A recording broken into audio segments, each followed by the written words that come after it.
Well, we're almost to the end of the first semester in quarantine, and them kids is getting a little bit squirrely, shall we say. So here's a super fun holiday game that takes that excess energy and channels it in a way that's collaborative, imaginative, and instantly engaging. Stay with me. Hi, and welcome to Classroom Confidential and Zoomprov Games. My name is Christopher Youngren, and I'm a middle school ELA teacher in Tucson, Arizona. If this is your first time joining me, then hey, welcome. I'm glad you're here. So kids are natural-born storytellers, and one-sentence Christmas story is an amazing way to tap into the creativity they possess in a collaborative way that involves the entire class. You can play it in person or online. Online's going to take a little bit of tweaking, but it works perfectly well.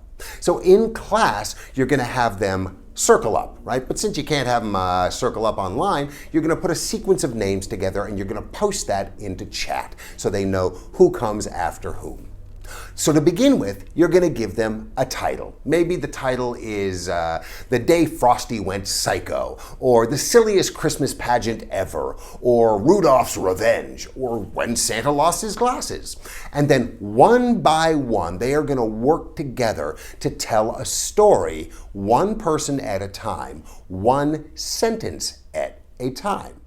So as moderator, it's your job to kind of help nudge the story along where it's needed and then bring it to a close when it's time.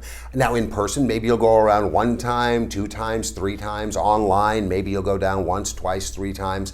Feel it out. Some stories are going to have a lot more steam than others. Some are going to be shorter. But when it's time to draw it to a close, be ready to jump in and say, I think we're nearing the end. How does this story end up, guys? And then they'll be thinking along those lines, and they'll kind of steer the story toward a natural conclusion. Now, some students are going to be bursting with ideas. They're going to be super eager to share, and they're going to love being in the limelight.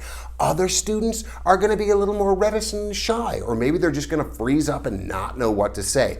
That's where you need to be able to jump in and help out by saying, what did she do next? Or what did he think about that? Or which direction did they go? You know, help them out, steer them along, because silence is a killer here. What you want is everybody working together as a group, collaboratively, to tell the best story that they can. Now, along those lines, you want to make sure that people stay within the confines of the story. They don't start grandstanding and make it all about them by just bringing something completely non sequitur out of left field. I mean, if it makes sense, if it's clever, okay. If it's time for a twist, and if it makes sense within the parameters of the story, that's one thing. But if somebody's just saying silly stuff to say silly stuff, it's not helpful, it's not constructive, because it doesn't further the story and it doesn't collaborate with the rest of the group.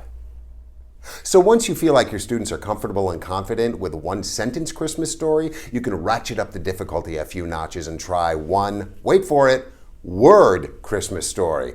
Now in this, the situation is exactly the same. You're going around the circle or you're moving your way down the list of names, but now it's only one word at a time. Your focus has to be razor sharp, your listening has to be impeccable, and your timing has to be spot on, because you have to be ready to jump in and say the first thing that comes to your mind. Go with your gut. That's one of the great things about improv, is it really trains us to trust our instincts and not overthink things, but just say the first thing that comes to our mind.